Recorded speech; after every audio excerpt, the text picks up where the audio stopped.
Do you struggle getting your drawings to look accurate? Whether it's a simple chair or a hand, getting the shapes right can feel overwhelming. But what if I told you there's one powerful trick you can use to take your drawings to the next level? Stick around because in this video, I'll show you drawing exercises using negative space. And by the end of it, you'll be seeing and drawing with a whole new perspective. Drawing scissors exercise. Scissors and a ribbon.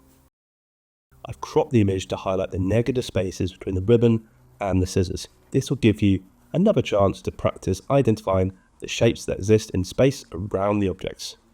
As you draw, pay attention to how the scissors overlap with the ribbon.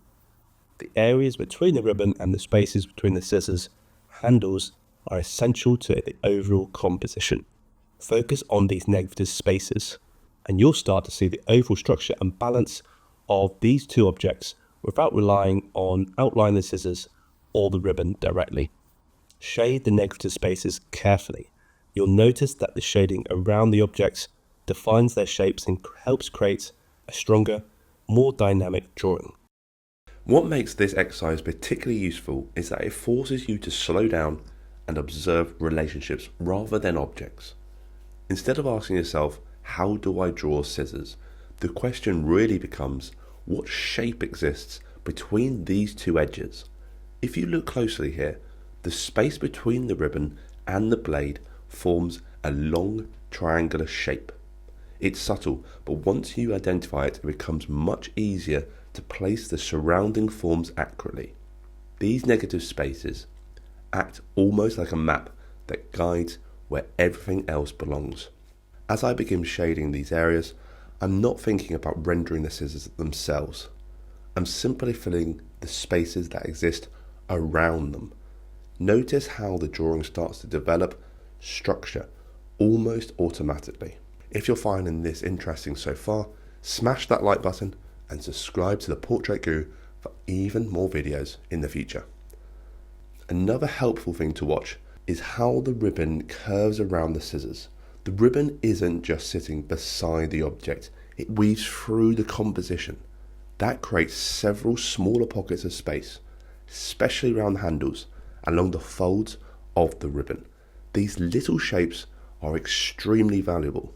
They might look insignificant at first, but they act as checkpoints. If the shape of one of these spaces looks wrong, it's often a sign that something else nearby also needs adjusting. So rather than correcting the scissors directly, you can correct the surrounding shapes and the object will fall into place. Now, as your drawing progresses, you'll notice that some of these spaces become darker than others. This variation in tones helps separate the different planes of the image. Areas that sit deeper in the composition can be shaded slightly darker, whilst more open spaces remain lighter. This is the power of depth and perception. That small difference in value starts to push the scissors forward and the background back. Another thing worth paying attention to here is direction. When shading those spaces, I'm keeping the pencil strokes consistent and fairly controlled.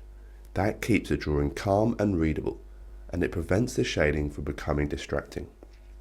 The goal isn't to render a polished illustration or drawing.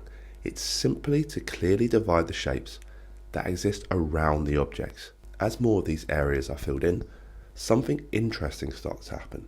Even though we haven't focused on the drawing the scissors directly, their form becomes clearer and clearer.